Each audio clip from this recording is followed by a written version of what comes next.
أعوذ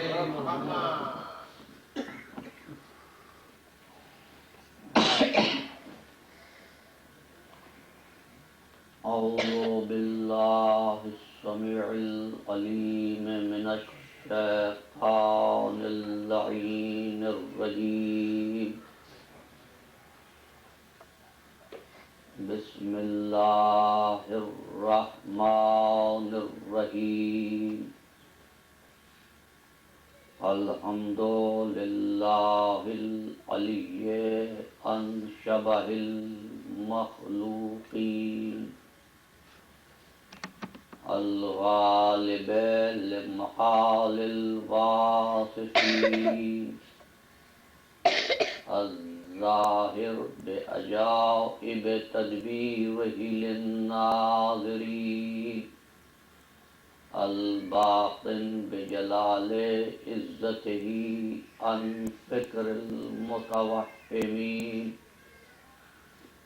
العالم بلا اكتساب ولا ازدياد ولا علم مستفاد المقدر لجميع الأمور بلا ربية ولا ضمير الذي لا تغشاه الظلم ولا يستضيء بالأنوار لا يرهقه ليل ولا يجري عليه النهار ليس إدراكه بالأبصار ولا علمه بالأخبار والصلاة والسلام على نبيه الأمي أرسله بالضياء وقدمه في الاصطفاء ورتق به المفاتح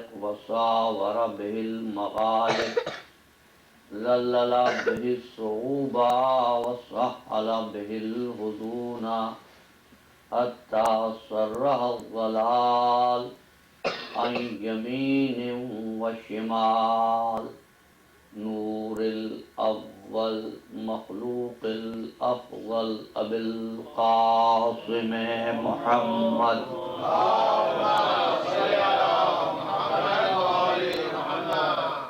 وأهل بيته الطيبين الطاهرين المعصومين المظلومين الذين أذهب الله عنهم الرجس وطهرهم تطهيرا.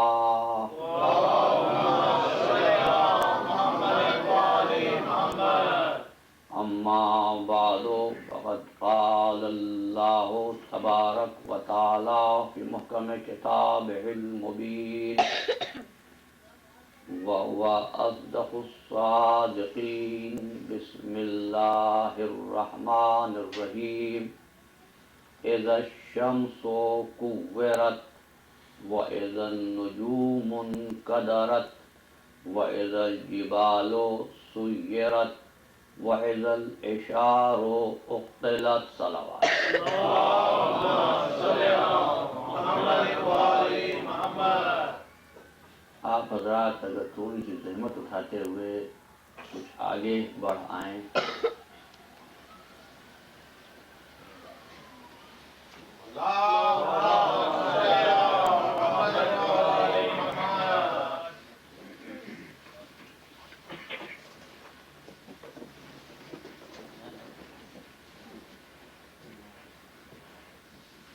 نظام فطرت اور امن عالم کے عنوان پر گفتگو کرتے ہوئے میری کوشش یہ ہے کہ میں ملت کی توجہات ان منزلوں کی جانب مبذول کراؤں کہ جو ملت کو صراط مستقیم پر برقرار رکھ سکتے ہیں اور ان نکات کی نشاندہی کروں جن سے ملت فتنوں میں خطرات میں اور اندیشوں میں مبتلا ہو سکتی ہے۔ گزرتے ہوئے وقت کے ساتھ ساتھ انسانوں کی سادہ زندگی پیچیدہ ہو چکی ہے، اور ان پیچیدگیوں نے انسانوں کو یہ سوچنے پر مجبور کیا ہے کہ وہ زندگی گزارنے کے لیے کوئی نہ کوئی ضابطہ ترتیب دیں، کوئی نظام قائم کریں جس میں ایک انسان دوسرے انسان کے ساتھ خوش اسلوبی کے ساتھ زندگی گزار سکے۔ خوش اسلوبی کے ساتھ زندگی گزارنے کا مطلب یہ ہے کہ نہ وہ کسی کا حق چھین سکے اور نہ کوئی اس کے حق پر شبخون مار سکے۔ یہ وہ فکر ہے جو انسانیت کو روز ازل سے آج تک مسلسل سوچنے پر مجبور کرتی رہی ہے، اور اس فکر کے ساتھ ساتھ انسان منازل ترقی کی جانب بڑھا ہے۔ جیسے جیسے ترقی اس کو حاصل ہوتی گئی ہے، نتیجہ یہ نکلا ہے کہ ترقی مل گئی ہے اور سکون لٹ گیا ہے۔ اور آج دنیا ایک ایسے دوراہے پر کھڑی ہے کہ ہر انسان خواہ کسی مذہب و ملت کا ہو، وہ کل آنے والی معاشی صورتحال پر مطمئن نہیں ہے، اور امن کی صورتحال پر ایسا غیر یقینی کیفیت سے دوچار ہے کہ جہاں یہ نہیں معلوم کہ کیا ہونے والا ہے اور کیا کرنا چاہیے۔ ہر شخص اپنی اپنی جگہ پر مسائل میں اسیر ہے، اندیشوں میں گھرا ہوا ہے، حیران ہے، پریشان ہے کہ دنیا جس کو امن و آشتی کا گہوارہ ہونا چاہیے تھا، وہ دنیا خون آشامی پر کیوں آمادہ ہے۔ اور اس حوالے سے جو فکر میں آپ کی خدمت میں پیش کر رہا ہوں وہ یہ ہے کہ نظام فطرت اور موجودہ تہذیب و سیاست میں اختلاف ہے۔ موجودہ تہذیب و سیاست دنیا کو جغرافیائی حدود میں تقسیم کرتی ہیں، اور یہ کہتی ہیں کہ انگلستان کے جغرافیے میں انگریزوں کو رہنا چاہیے، فرانس کے جغرافیے میں فرانسیسی حضرات کو رہنا چاہیے، ہالینڈ میں ڈچ قوم کو زندگی گزارنی چاہیے، اور اس مملکت میں وہاں کے رہنے والے جس طرح چاہیں اپنے لیے رہنماؤں کو منتخب کریں اور ضابطۂ حیات کو تشکیل دیں۔ اس کے برعکس نظام فطرت یہ کہتا ہے کہ تم جتنا زیادہ دنیا کو تقسیم کرو گے اتنی بے چینیاں اور بڑھیں گی۔ نظام فطرت کا تقاضا یہ ہے کہ تم انسانیت کو تقسیم نہ کرو، اس لیے کہ تقسیم کرنے سے انسانوں کے مختلف گروہ بن جائیں گے، اور جب مختلف گروہ بن جائیں گے تو مختلف گروہوں کے مرکز متعدد ہو جائیں گے، اور متعدد مرکز دنیا میں امن و آشتی قائم نہیں کر سکتے۔ دنیا میں امن و آشتی صرف اور صرف ایک مرکز کی بدولت ممکن ہے، اور اگر دنیا کا انتظام اور انسانوں کی ضروریات حیات تم کو مجبور کریں کہ دنیا کو تقسیم ہی کرنا پڑے، تو تقسیم اسی اصول پر کرو جس اصول پر انسان کو خلق کیا گیا ہے۔ عادلانہ طور پر فطرت کی بنیاد پر تقسیم کرو۔ فطرت یہ ہے، خلاق عالم نے اپنے ایک مظہر صفات کو خلق کیا اور ایک معترض ہوا، ایک کا نام آدم، ایک کا نام شیطان۔ تو فطرت میں اس کائنات کی دو قوتیں آئیں، یا خیر یا شر۔ اگر دنیا کو اس فطری اصول پر تقسیم کیا جائے تو دنیا امن و آشتی کی طرف بڑھے گی، اگر جغرافیے پر تقسیم کیا جائے تو انسانیت تشدد، انارکی اور دہشت گردی کی جانب بڑھے گی۔ اس لیے کہ حق کی روش ایک ہی ہوتی ہے، خواہ تہذیب و تمدن الگ ہو، اور باطل کی ادا ایک ہی ہوتی ہے، خواہ کسی لباس میں ہو۔ اس لیے میں نے کل کی گفتگو میں جملہ عرض کیا تھا اور یہیں سے تقریر کو شروع کر رہا ہوں کہ ایک ہی ملک کے نیک اور بد لوگ آپس میں مل جل کر نہیں رہ سکتے، لیکن مختلف ملکوں کے نیک لوگ آپس میں زندگی گزار سکتے ہیں۔ اس لیے کہا گیا ہے کہ کہا گیا دین اسلام دین کافہ ہے، لیکن ایک اور بات جو آپ کو یاد دلاؤں، الکفرۃ ملت واحدہ، کفر بھی ملت واحد ہے۔ وہ آپس میں خواہ کیسے ہی مختلف الخیال ہوں لیکن حق کے مقابلے پر ہمیشہ ایک ہو جاتے ہیں۔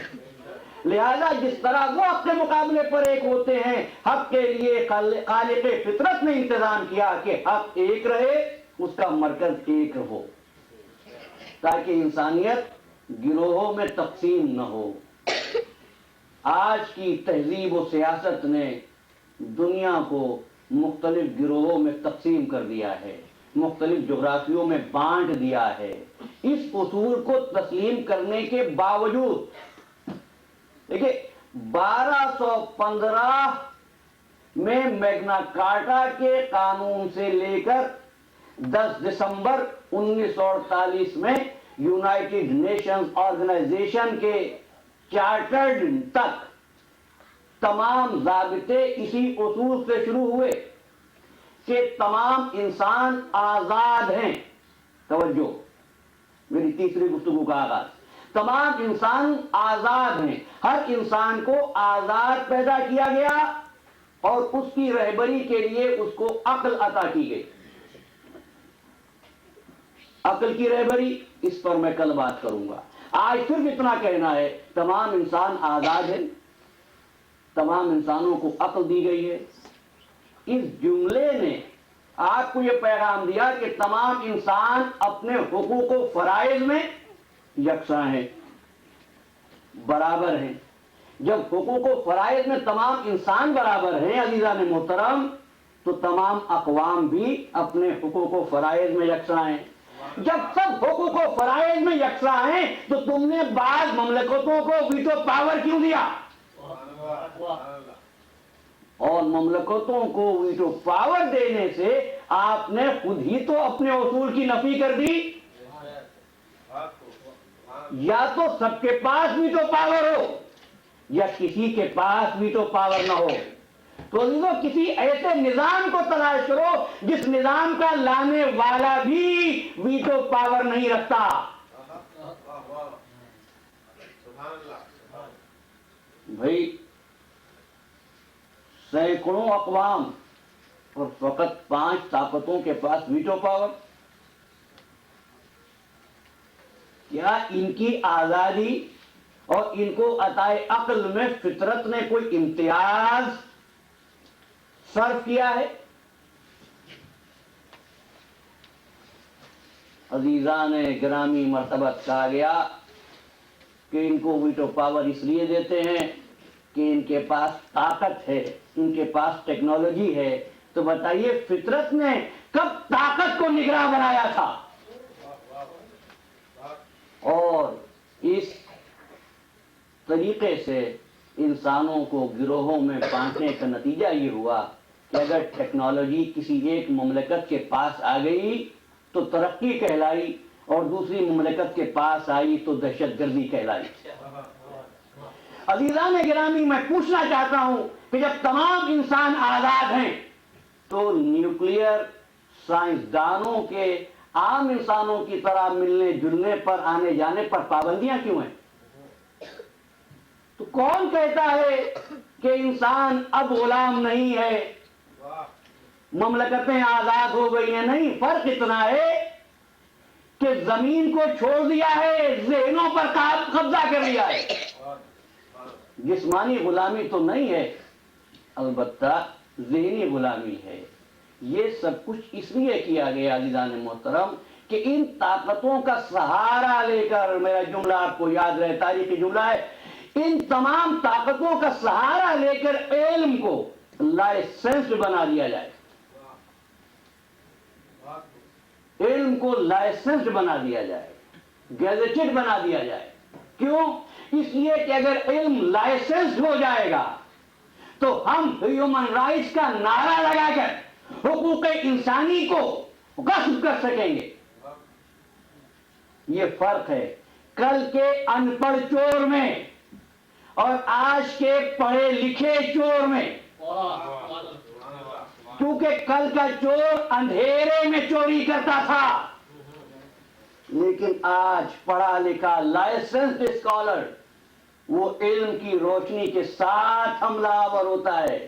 بس فرق اتنا ہے عزیزو کہ اگر چور اندھیرے میں آئے تو امکان ہے کہ شاید بیکار چیزیں لے جائے, لیکن چور جب روشنی میں آئے گا تو بیکار نہیں, فقط مفید چیزیں چوری کر کے لے جائے گا. اب مجھے بتاؤ, اور اقوام عالم کی فہرست میں اس قوم کو تلاش کرو کہ جو قوم سند ملنے کے بعد بھی کہتی ہے کہ پریکٹس صرف اس وقت کرو گے جب تمہارے پاس لائسنس ہوگا. یہ لائسنس نالج کیا ہے؟ یہ سرٹیفائیڈ پروفیشنز کیا ہیں عزیزان محترم؟ یہ اس عمل پر چیک ہے کہ آیا اتنا علم حاصل کرنے کے بعد, توجہ, ایک آدمی تعلیم یافتہ ہوتا ہے, سند لیتا ہے, پریکٹس کی اجازت نہیں جب تک مملکت کا لائسنس اس کے پاس نہیں ہے. تو پہلی بات, خود اپنے تعلیمی اداروں پر تم نے عدم اعتماد کا اظہار کیا. دوسری بات, دیکھنا یہ چاہتے ہیں کہ آیا علم حاصل کرنے کے بعد تم ہمارے نظام کے تطابق کے قابل بھی ہو یا نہیں. نتیجہ یہ ہوتا ہے عزیزان محترم اس صورتحال کا کہ عمل کا توازن بگڑ جاتا ہے, عمل کی میجرمنٹ شروع ہو جاتی ہے, انسانیت مٹ جاتی ہے اور تجارت کا بازار گرم ہو جاتا ہے. فطرت تو عمل میں توازن کا نام ہے. میں نے کل عرض کیا تھا, فطرت عمل کی پیمائش کا نام نہیں ہے, میجرمنٹ کا نام نہیں ہے. فطرت عمل میں توازن کا نام ہے. اگر پورا شر ایک طرف ہو تو مقابلہ شر کا, ظلم کا, تشدد کا, دہشت گردی کا صرف اسی صورت میں ہو سکتا ہے کہ اگر سارے خیر ایک ہو جائے, سارے حق ایک ہو جائیں. اب تاریخ بتاتی ہے, دیکھو فطرت کا توازن ہی ہے کہ کفر نے اپنی ساری طاقتوں کو جمع کیا. بدر میں صرف کفار آئے, کفار مکہ آئے, احد میں شکست کا بدلہ لینے کے لیے پھر آئے. لیکن جو خندق ہوئی ہے نا عزیزان محترم, یہ ایسی ویسی جنگ نہیں تھی. جنگ خندق تمام شرپسند قوتوں کا اجتماع تھا. اس لیے اس کو کہتے ہیں غزوہ احزاب. حزب کے معنی ہے گروہ کے. غزوہ احزاب جہاں پر تمام گروہ جمع ہو کر اسلام سے مقابلے کے لیے آئے تھے, اس لیے اس کو غزوہ احزاب کہتے ہیں. عزیزو, جب کفر کے سارے گروہ جمع ہو کر آئے, اب جو مقابلے کے لیے جائے گا تو فطرت کا تقاضا یہ ہے کہ وہ کلے خیر ہوگا, کلے ایمان ہوگا.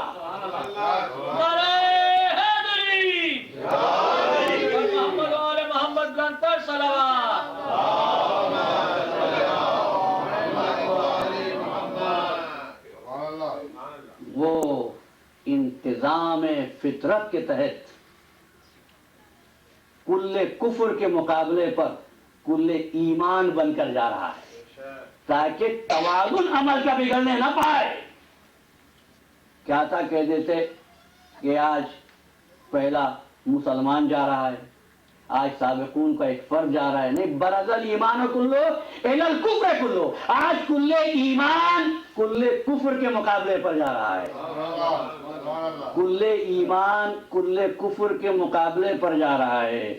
عزیزان گرامی مرتبت, علی کسی کے تو بیٹے ہیں نا, علی اپنے باپ کے اکلوتے بھی نہیں ہیں. علی اپنے باپ کے اکلوتے بھی نہیں ہیں. جاتے ہیں, توجہ, جاتے ہیں اور جا کر کہتے ہیں کہ میں ہوں ابو طالب کا بیٹا, تیرے مقابلے پر آیا ہوں. عمر نے کہا ابو طالب کا بیٹا میرے مقابلے پر؟ ابو طالب تو میرے دوستوں میں سے تھے, کامر سن، مومن کبھی کسی کافر کا دوست نہیں ہوتا، مومن کبھی کسی کافر کا دوست نہیں ہوتا۔ میں کہوں گا یہ بات فتویٰ متلاشی نگاہوں کو کیسے سمجھ میں آئے؟ میں نے عرض کیا ابو طالب کے اکلوتے نہیں ہیں علی، علی کے 3 بھائی اور بھی ہیں، علی تو فقط ایک ہیں۔ اب اس شخصیت کی عظمت کا اندازہ لگائیے جس کا ایک جز کل ایمان ہے۔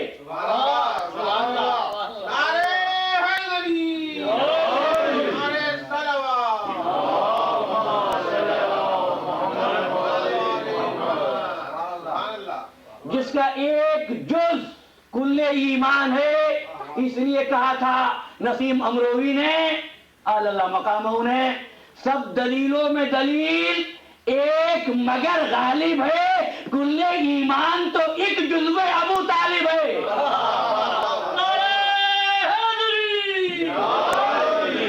مولا کائنات بلند کر صلوات۔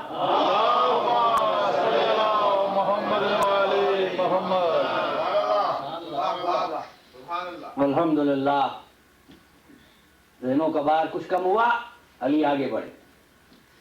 میں نے عرض کیا کہ فطرت اس بات کا نام تھوڑی ہے کہ تمہارا عمل کتنا طولانی ہے، فطرت اس امر کا نام نہیں ہے کہ تم کتنی دیر محراب مسجد میں رہے ہو، نہیں، فطرت تو یہ دیکھتی ہے کہ تمہارے عمل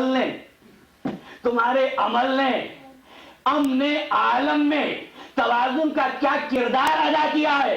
یہی وجہ طولانی رکوع و سجدے ایک طرف، علی کی ایک ضربت قیامت تک ثقلین کی عبادت سے بہتر۔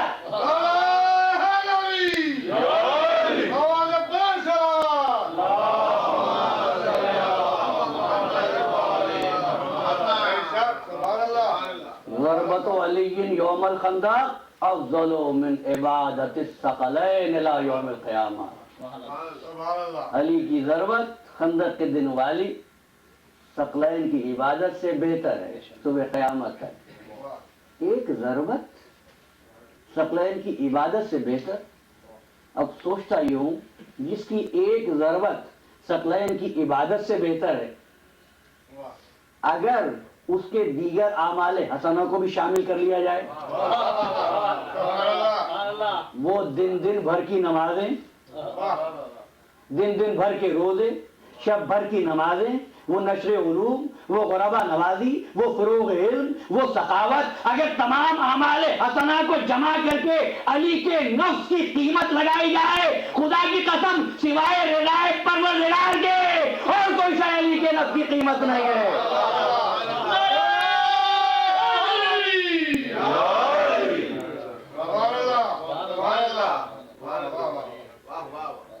فطرت توازن چاہتی ہے، فطرت توازن چاہتی ہے، فطرت توازن چاہتی ہے، فطرت عمل اور مکافات عمل کو ایک ساتھ لے کر چلتی ہے۔ پھر اپنے موضوع پر آیا، فطرت یہ کہتی ہے کہ تم نظام عالم اور امن عالم کا مطالعہ کرتے ہوئے اپنی عقل کے بجائے خالق فطرت کی جانب دیکھو۔ دیکھیے کیسی عجیب بات، عناصر ظاہریہ میں تھوڑا سا بھائی موضوع کی گفتگو ہو، عناصر ظاہریہ میں سب سے پست چیز ہے خاک، دوسرے درجے پر ہے پانی، تیسرے درجے پر ہے ہوا، چوتھے درجے پر ہے آگ۔ بلند ترین چیز کون سی ہوئی؟ آگ۔ پست ترین چیز کون سی ہوئی؟ خاک۔ ان 4 عناصر کو ملا کر کہتے ہیں دانشور انسان تعمیر پایا، انسان تخلیق پایا۔ انسان میں اجزاء تو 4 ہی ہے نا، آگ، ہوا، مٹی اور پانی۔ آگ سب سے بلند، مٹی سب سے پست، لیکن کسی انسان کو اس کے بلند جز سے نسبت دے کر کہو یہ ناری انسان ہے، پسند نہیں کرے گا۔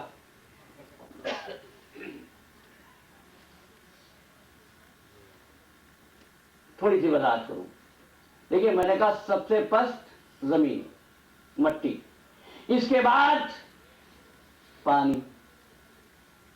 اگر آپ مٹی کا ایک ڈھیر ڈالیں، اس کو پانی میں ڈال دیں، پانی میں نیچے جا کر بیٹھ جاتا ہے، اس لیے کہ پانی اس پر غالب ہے، پانی اس پر غالب ہے۔ کیا عزیزان محترم، ہوا کو پانی میں بند کریں، ہوا باہر نکلنا چاہتی ہے، اس لیے کہ ہوا پانی پر غالب ہے۔ عزیزان محترم، اب ہوا میں چراغ جلائیے، چراغ کی لو ہوا کو چیر کر آگے بڑھنا چاہتی ہے، اس لیے کہ آگ اس پر غالب ہے۔ عزیزو، کیا نظام فطرت ہے جس کو سب سے پست بنایا، اس سے پتلا بنا کر آگ سے بننے والے کو حکم دیا اس کو سجدہ کرے۔ ابلیس نے کیا دلیل دی تھی عزیزان محترم؟ خلقتنی من نار وخلقتہ من طین، پروردگار تو نے مجھ کو آگ سے بنایا، اس کو مٹی سے بنایا، تو اعلیٰ کو حکم دیتا ہے ادنا کو سجدہ کرے، افضل کو حکم دیتا ہے پست کو سجدہ کرے۔ میں کہوں پروردگار تو نے کیوں ایسا کیا؟ آواز قدرت آئے گی، اسی لیے تو حکم دے رہا ہوں کہ امن عالم قائم کرتے ہوئے انتظام فطرت میں اپنی عقل کے گھوڑے نہ دوڑانا، میرا حکم دیکھنا۔ ابلیس سجدے پر معترض کیوں ہوا؟ کہتا ہے خلقتنی من نار وخلقتہ من طین، پروردگار تو نے مجھ کو آگ سے خلق کیا، اس کو مٹی سے خلق کیا، تو مجھ کو حکم دیتا ہے کہ میں اس کو سجدہ کروں۔ عزیزو، جب کہیں حکم ہو سجدے کا، توجہ، جب کہیں حکم ہو سجدے کا اور معاملہ ہو مٹی کا، جب کہیں حکم ہو سجدے کا اور معاملہ ہو مٹی کا، تو صرف شیطان معترض ہوتا ہے۔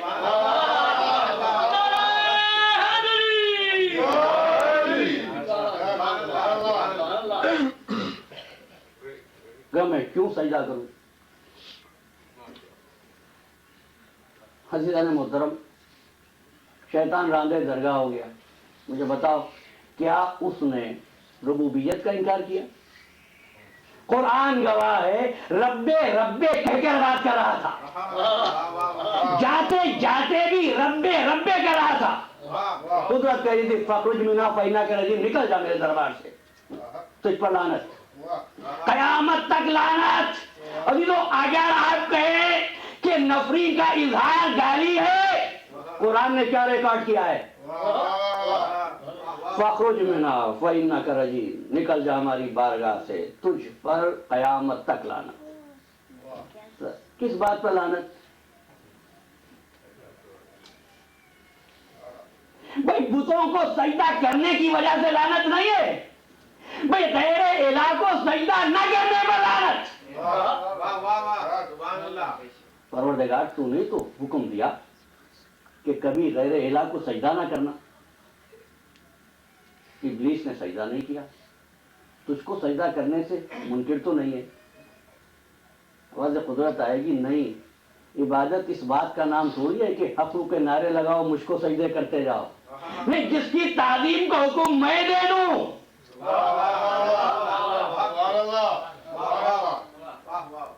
تو یاد رکھیے، دو سجدے ہوتے ہیں، ایک سجدہ عبودیت، ایک سجدہ تعظیمی۔ سجدہ عبودیت سوائے پروردگار کے کسی کو بھی سجدہ شرک ہے، سجدہ صرف پروردگار کے لیے۔ لیکن سجدہ تعظیمی جس کے سامنے وہ جھکنے کا حکم دے، تم جھک جاؤ، یہ سجدہ تعظیمی ہے۔ لیکن پروردگار پھر بھی ہمارے ایمان کے نازک شیشے میں بال سا آ رہا ہے کہ خواہ کچھ ہی ہو، آدم ہے تو مخلوق، پروردگار آدم کو سجدہ کیوں؟ بہت سوچا، اور سوچنے کے بعد یہ بات سمجھ میں آئی کہ سجدہ حقیقت میں آدم کو نہیں تھا، سجدہ حقیقت میں آدم کو نہیں تھا، حکم پروردگار کی تعمیل میں اس وقت آدم فرشتوں کے قبلہ تھے۔ آدم فرشتوں کے لیے قبلہ تھے۔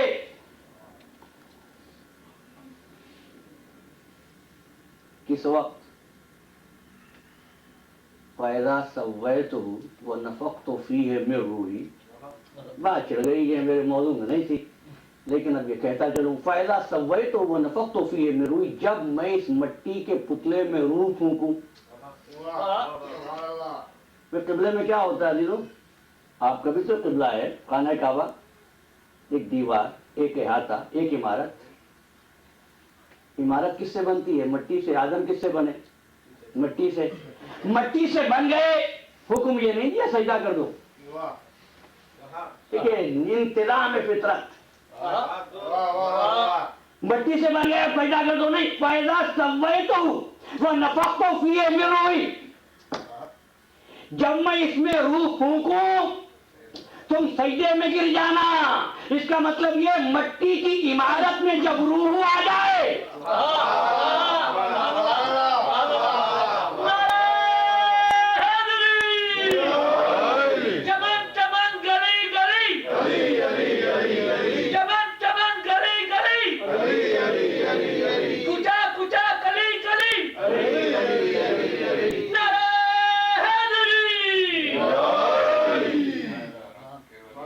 اب عزیزوں قبلہ اول کی بات نہیں، میرے پاس وقت پہلے ہی کم ہے، کہنا صرف اتنا ہے جس طرح آدم تھے قبلہ نہیں، جب روح آئی تو آدم قبلہ بنے، اسی طرح کعبہ تھا قبلہ نہیں، لیکن جیسے ہی اس میں روح آئی ہمارے لیے قبلہ بن گیا۔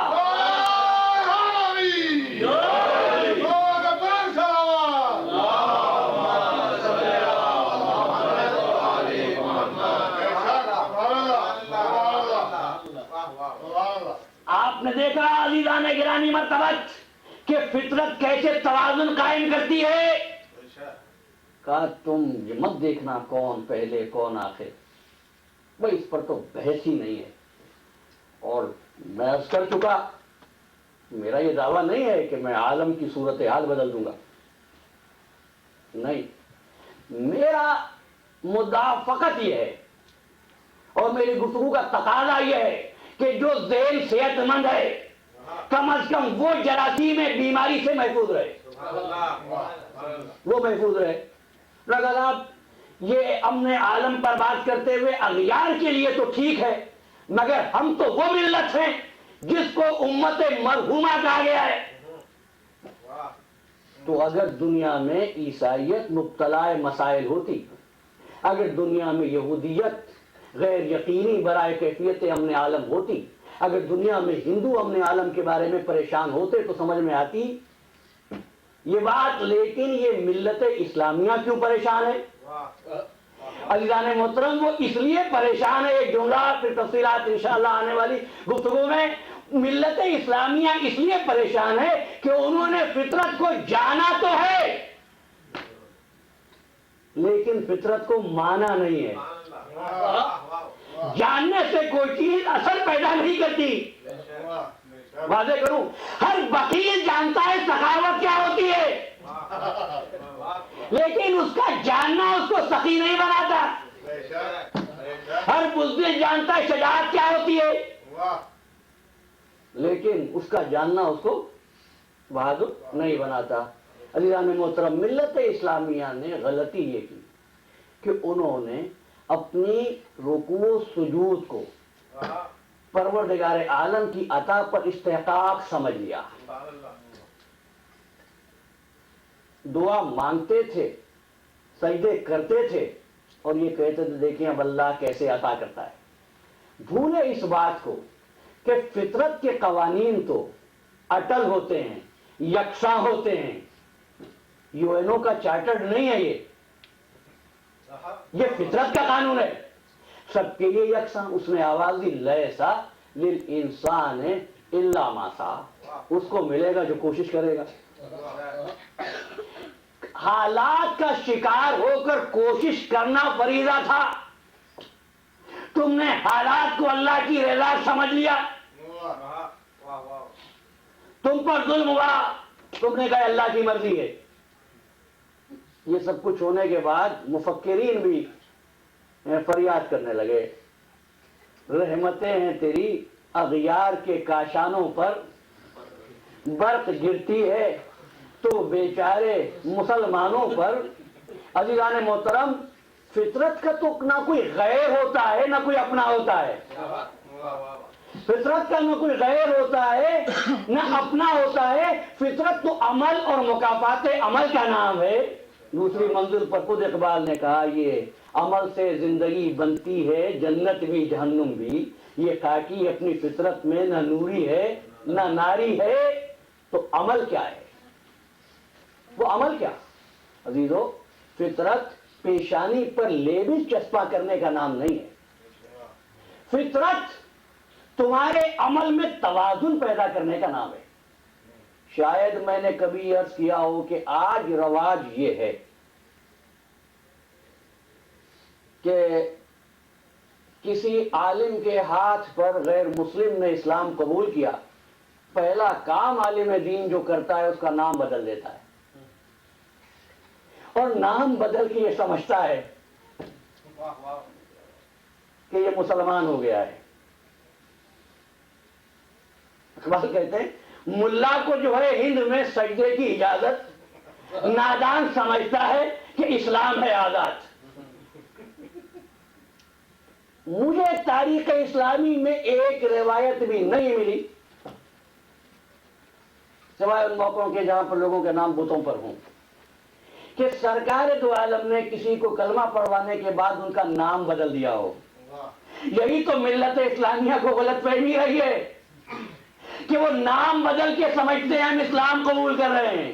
بھئی نام نہیں، نیتیں بدلو، فکر بدلو، سوچ بدلو، اپنے ذہن میں چھپے ہوئے بغض کو نکالو اور فطرت کو قبول کرو۔ اور پھر ایک تخیل ہے، وہ تخیل یہ ہے کہ چونکہ ہم امت مرحومہ ہیں لہذا جنت پہ ہمارا حق ہے، جنت پہ ہمارا حق ہے۔ امت مرحومہ اور جہنم کوئی یقینی نہیں کرتا۔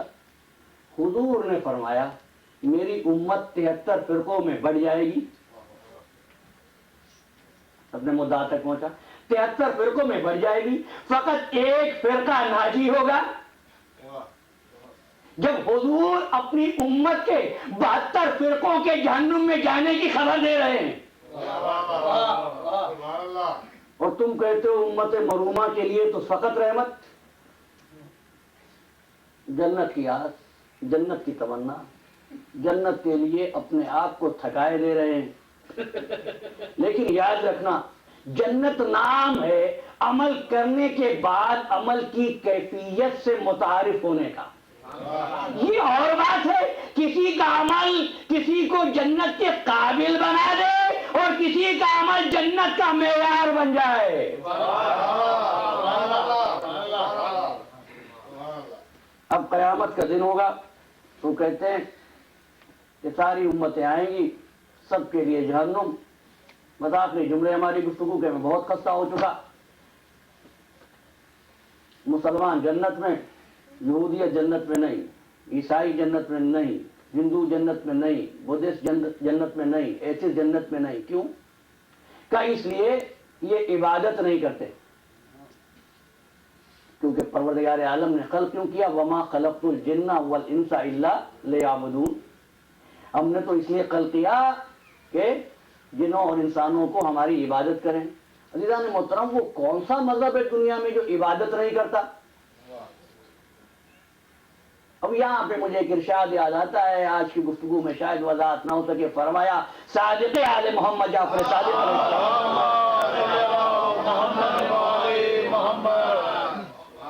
کہ قرآن میں جہاں جہاں لفظ عبادت ہے وہاں وہاں اس سے مراد معرفت معبود ہے۔ یہ ارشاد ذہن میں رہے۔ اب میں پوچھتا ہوں ملت اسلامیہ سے کہ یہ عبادت تو کرتے ہیں، یہ جنت میں کیوں نہیں جائیں گے؟ کہ عبادت تو کرتے ہیں لیکن ان کی عبادت کا طریقہ صحیح نہیں۔ مولا نے فرمایا معرفت معبود، بنیاد عبادت کی فکر نہیں ہے، طریقہ عبادت کے پیچھے پڑے ہیں، کہ صحیح عبادت نہیں کرتے۔ صحیح عبادت کیا ہے؟ کہ اللہ نے کسی انسان کو خود عبادت کر کے بتایا ایسے عبادت کرو۔ بھائی اگر مسلمانوں نے پیغمبر اسلام سے عبادت سیکھی تو عیسائیوں نے عیسیٰ علیہ السلام سے عبادت سیکھی۔ بھائی عیسیٰ بھی تو پیغمبر اسلام، توجہ بھائی احمد، بھائی یہودیوں نے موسیٰ سے عبادت جانی تو موسیٰ بھی تو پیغمبر اسلام، کسی نے داؤد سے عبادت سیکھی، داؤد بھی تو پیغمبر اسلام۔ لیکن آپ نے کہا صرف خاتم النبیین کی امت جنت پر حق رکھتی ہے۔ بھائی عیسیٰ کے طریقے پر چلنے والے جنت میں کیوں نہیں جائیں گے؟ بھائی عیسیٰ نے کیا غلط طریقہ بتایا؟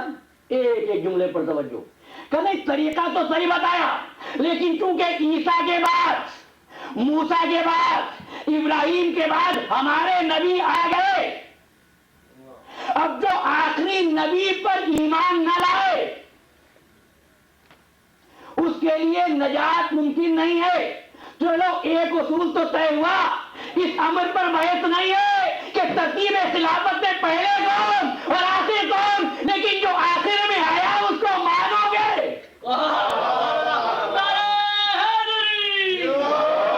محمد والے محمد بلند پر صلوات۔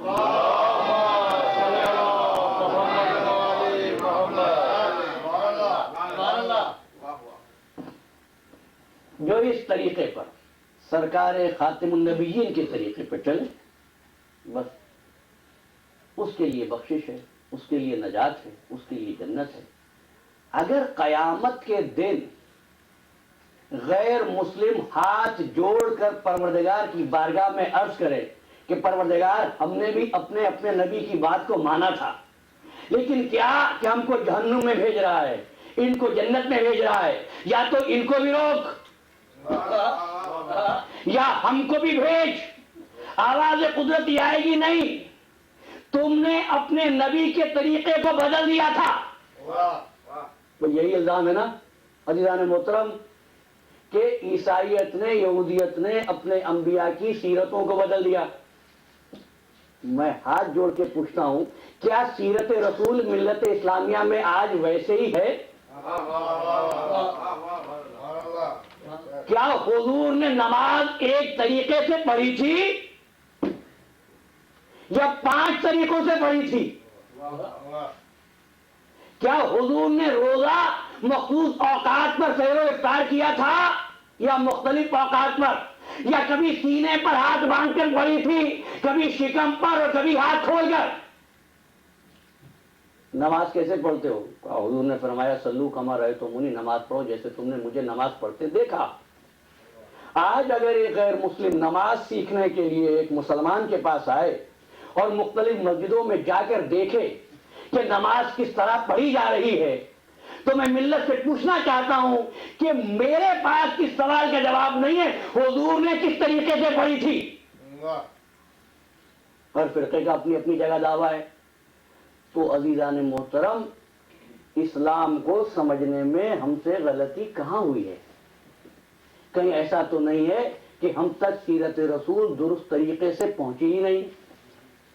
کہیں ایسا تو نہیں ہے خاکم بدا نستغفر اللہ کہ حضور نے پورا اسلام ہم تک نہیں پہنچایا؟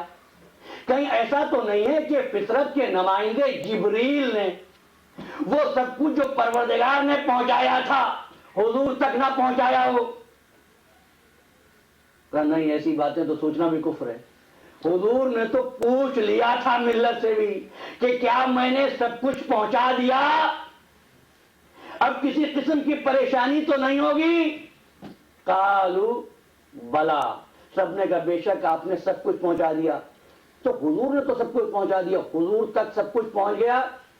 کا اس سلسلے پر شک نہ کرنا، اس لیے کہ پیغام کا لانے والا وہ ہے جہاں پر غلطی کا امکان ہی نہیں ہے، جہاں غلطی کا گزر ہی نہیں ہے۔ پیغام لانے والا ملک معصوم ہے، اور جہاں پر سوچ معصوم ہوتی ہے وہاں پر غلطی کا امکان نہیں ہوتا۔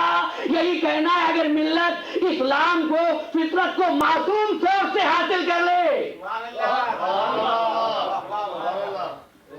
تو ملت کے مسائل ختم ہو جائیں گے، دنیا امن و آشتی کی جانب بڑھے گی۔ عزیزان محترم، 60 ہجری میں اس بات پر یزید ابن معاویہ اور حسین ابن علی نے اس بات پر تنازع نہیں تھا کہ حکومت کس کو ملے، نہیں، تنازع اس بات پر تھا کہ اسلام کا سوچ معصوم ہونا چاہیے۔ اسلام کا سوچ معصوم ہے، اور تخت حکومت پر بیٹھنے والا حکمراں نماز و روزے پر حملہ آور نہیں ہو رہا تھا۔ یقین جانو میرے عزیزو، میرا دل خون ہوتا ہے جب میں ملت کے مسائل پر بات کرتا ہوں اور مجھ کو جواب یہ ملتا ہے کہ ہر طرف نمازیں ہو رہی ہیں، ہر طرف حج بیت اللہ بجا لایا جا رہا ہے، ہر جگہ کتابیں کھول کھول کر خوشی حالی کے ساتھ تلاوت قرآن بھی ہو رہی ہے اور دعائیں پڑھی جا رہی ہیں۔ مجھ کو ایک واقعہ تو بتاؤ تاریخ میں کہ یزید نے حکومت پر بیٹھنے کے بعد کیا نماز پر پابندی لگائی تھی؟ کیا تلاوت قرآن کو بین کر دیا تھا؟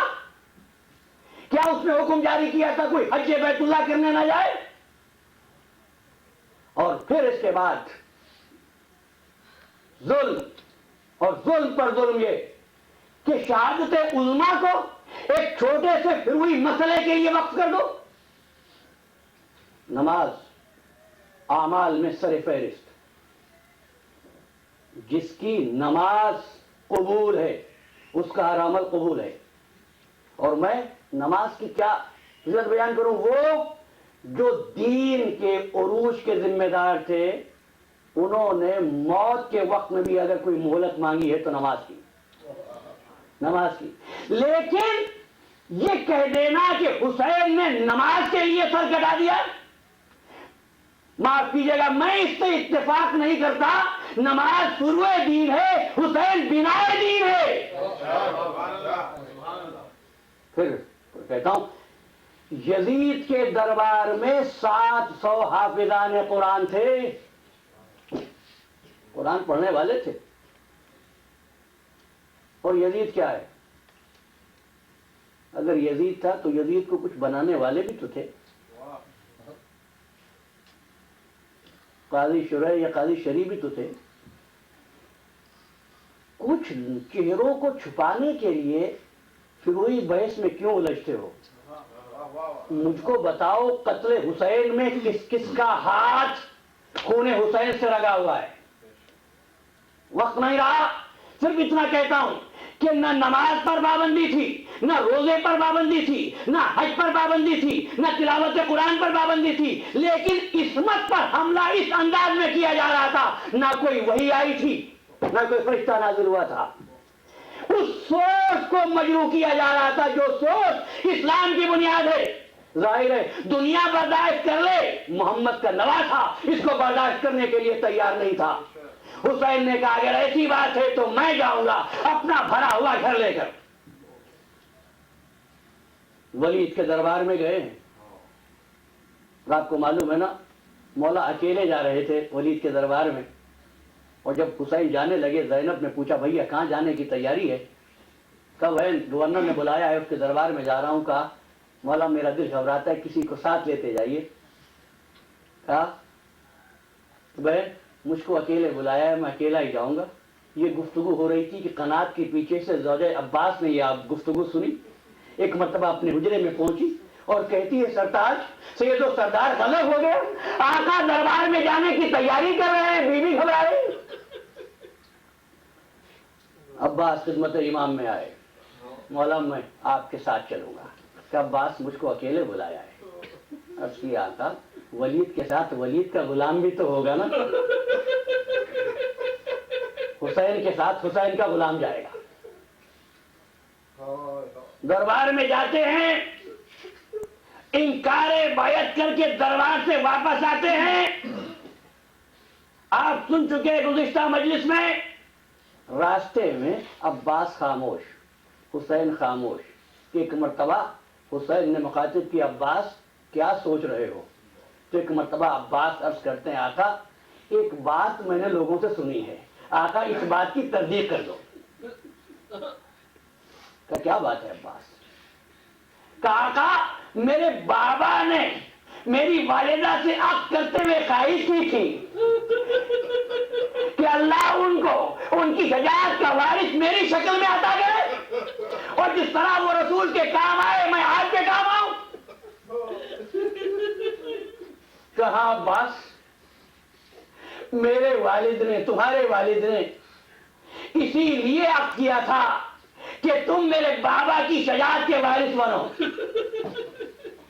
عباس میرے بھائی تم بابا کی شجاعت کے وارث ہو۔ تو ایک مرتبہ آنکھوں میں آنسو آئے، کہا سوچ رہا ہوں میرے سامنے دربار میں آپ کے ساتھ گستاخانہ جملے ہوں اور عباس کی تلوار۔ ایک مرتبہ آگے بڑھے اور فرماتے ہیں عباس گھبراتے کیوں ہو؟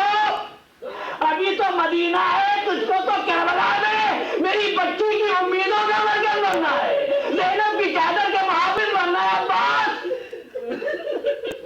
گھر میں آ گئے، زینب نے پوچھا بھیا کیا بات ہوئی؟ کہ بہن مدینہ چھوڑنا ہوگا۔ کہ میں بھی آپ کے ساتھ چلوں گی۔ ہاں زینب تم بھی میرے ساتھ چلنا، اپنے شوہر سے اجازت لے لو۔ زینب کو اجازت مل گئی عبداللہ سے۔ دونوں نے طے کر لیا کہ ذمہ داریوں کو بانٹ لیں گے، کربلا کا میدان تو سر کرنا اور شام کا بازار میں سر کروں۔ گھر کے شہیدوں کو تیار کر کے میدان میں بھیجنا میرا کام، اور میدان سے لاشیں اٹھا کر لانا بھائی تیرا کام۔ آخری جملہ کہتا ہوں، ارے اصغر کا گلا چھدے تیری آغوش میں، سکینہ کے کان زخمی ہو میری آغوش۔ بہن اور بھائی نے عہد کر لیا، سامان سفر درست کرنے کا حکم دیا۔ پہلے حرم روانہ ہونے لگے۔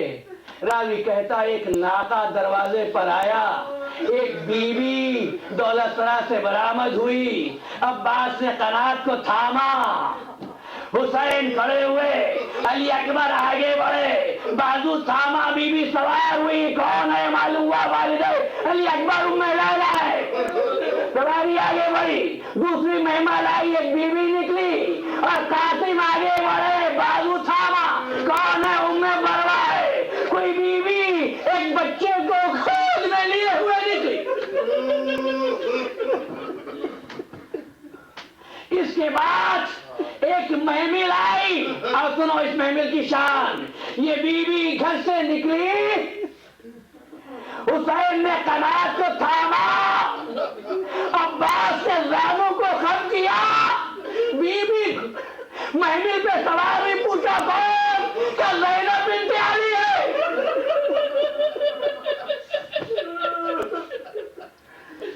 اللہ ڈالو، یہ زینب کی سواری جو مدینے سے روانہ ہوئی تو شان یہ تھی، ایک مرتبہ یہی زینب کربلا سے بھی روانہ ہوئی تھی۔ آج عباس نے بازانو خم کیا تھا، علی اکبر نے پردے محمل کو اٹھایا تھا، بیویاں سوار ہو چکی۔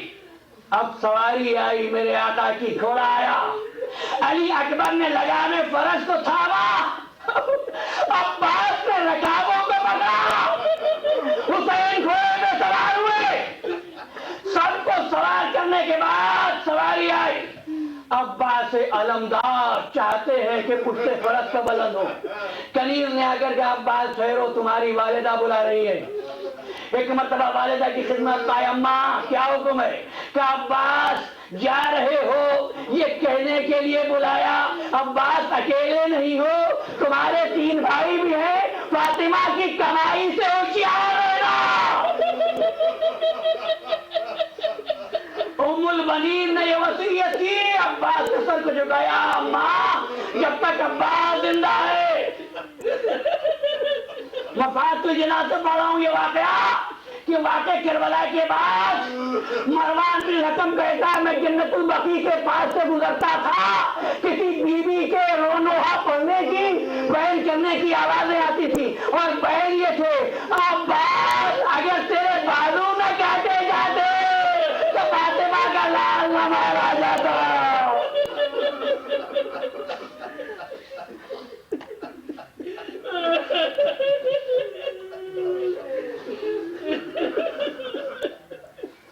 ماتم